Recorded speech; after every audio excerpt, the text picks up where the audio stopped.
What's up, guys, and welcome to Build. Today we are working on our 1979 budget wide body Corolla build. We are working on the interior today. We're gonna be finishing it up, doing a lot of stuff that I've never done before, but I think it's gonna be really fun and hopefully really interesting to watch. This car has come a long way since day one, and this is really gonna make a huge difference in bringing it back to life. The interior has always looked so rough in this car. People get grossed out when they ride with me. So hopefully this will produce a less gross interior. All right, let's get to work.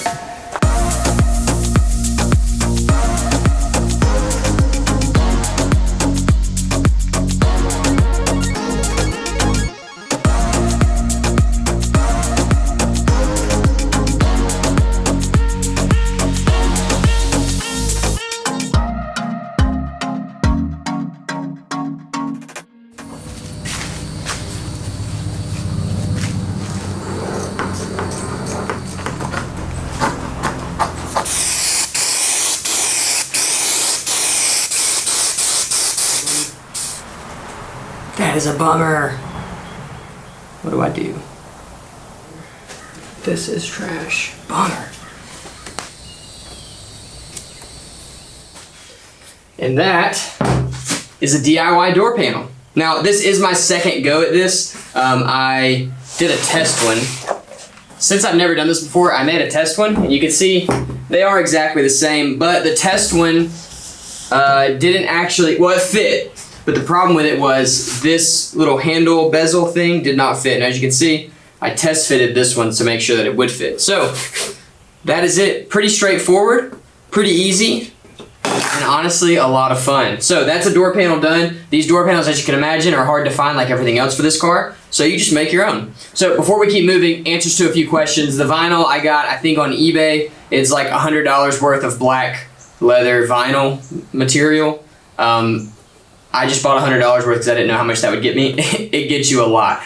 The board that I'm using is called hardboard, not cardboard, but hardboard. You can get it at any home improvement store near like the wall paneling, and it's very cheap. So this whole 4x8 board was $8. I got two of them, and one of them was damaged, so they gave it to me for $4. So very, very cheap. The glue I'm using is Super 90. It is a stronger version of Super 77, mainly because it's hot in Alabama. And Super 90 can withstand temperatures up to like 115 or 120 degrees, I think, before releasing. And 77 can only stand up to like 95 or 100. And our cars get very hot in Alabama, so I wanted something that could hold up. I think that's everything that I used. All right, so what we're gonna do is go put this in the car and make sure that everything fits, make sure it lines up. I'll show you how I'm gonna mount it. I went through several iterations of that too. Assuming that it works, we'll get to move on to the rest of the panels. Let's try it.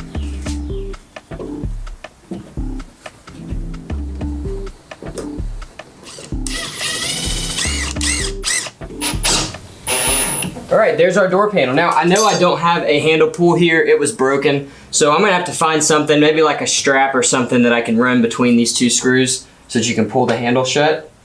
But I think that's gonna work. Hopefully it doesn't catch on anything. Probably should have tested that first.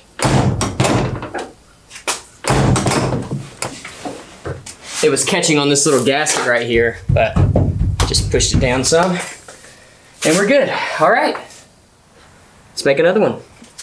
What I'm gonna try to do for the other side, instead of just wasting this one and chalking it up to experience, I'm gonna try to take this vinyl off.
Now, you'll notice I'm leaving all this stuff brown. I could easily paint it, and I may do that going forward.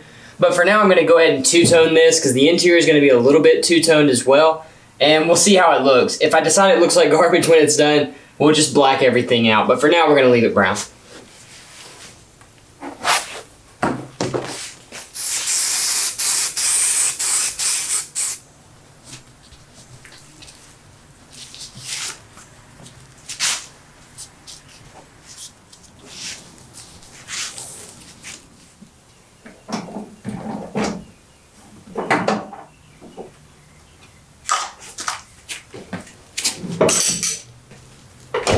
All right, so the dash of this car, wow, my face is dark. The dash is well lit, but I'm not. I guess we're just gonna have to deal with it. The dash of this car is really, really rough, cracked, just looks awful. And as you can imagine, dashes are kind of hard to find, but this was not. This is a dash cap that I found on eBay for like $180, I think. And as you can see, it fits really well. Now, obviously, I'm not just gonna leave it like this. I guess you could if you really wanted to. But it came with some silicone glue, and what we're gonna do is glue this thing down to basically just cover up all of the cracked nastiness on the dash. And I think it's gonna work pretty well. I mean, it kind of wants to stay without glue. So, first thing we have to do, we have to clean up all the edges. The glue only goes around the edge of the dash cap. So we gotta clean all the edges, sand them, get all the grease off. We'll pop this thing on and it should be that easy. Ooh, you know what? I'm gonna film that from the other side. Let's do that.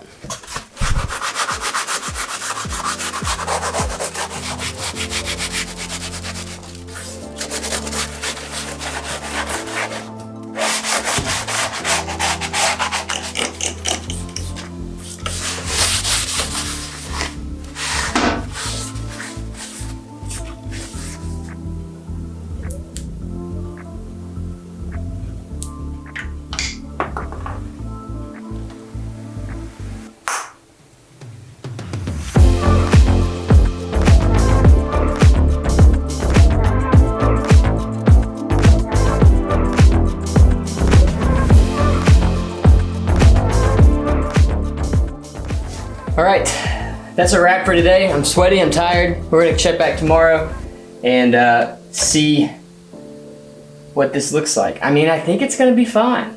It looks good. It looks way better than it did, that's for sure. All right.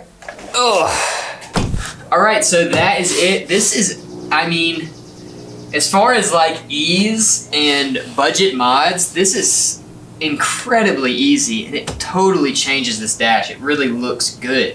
Now I could paint it brown, right, to match kind of the rest of the interior, but since I brought all this black in, I think it makes sense to have a black dash. The only problem with this is they don't make all this for basically the entire car. I would totally replace everything with this. But the dash being solid and it's got a nice textured feel, I'm really happy with this. It ties everything together. I still don't know what I'm gonna do with the headliner. If you guys have ideas, please let me know. For now, I'm just gonna leave it like it is. May try to clean it up a little bit, I don't know. But the headliner obviously is bad, and then these A-pillars, the plastic just disintegrated. I don't know if I'll be able to find any reproductions. I'm sure I won't. So it may look like me 3D printing some, painting them black, you know, I don't know. We'll have to figure that out. But for now, I'm very happy with where this interior is overall. I'm gonna leave the brown accents, like I said earlier. We may go back and paint them black. Just looking at them now, I think it'll look better black. But I think this is a very solid step in the right direction. We've got really modern, nice looking seats, black door panels that look way better than the stock ones that were on there. And this thing is really feeling a lot more complete. It just needs, well, it needs a solid cleaning. It's still got a lot of dirt and just grossness in it from me working on it the past few weeks. And we will get there. But the next step, let me just show you. The next step is in this box. So the interior is done for me now. I'm not gonna mess with it anymore. I'm gonna drive the car around, kind of feel it out, see what else I want to do to the interior. But for now, it's good enough that, well, people shouldn't be grossed out by riding with me. This box is the last piece of the puzzle. The car looks awesome. It's super wide.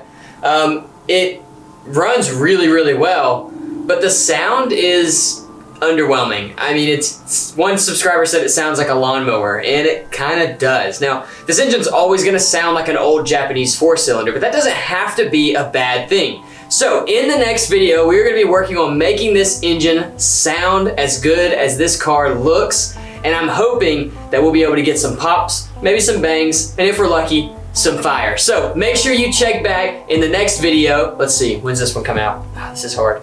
I had one just come out Friday. This one will be Wednesdays. Yeah, that's right, okay. So make sure you check out the next video Friday at 11 o'clock Central Time. That's 12 o'clock on the East Coast, 8 a.m. on the West Coast, and we will be making this thing sound awesome, which means we'll be driving it. See ya.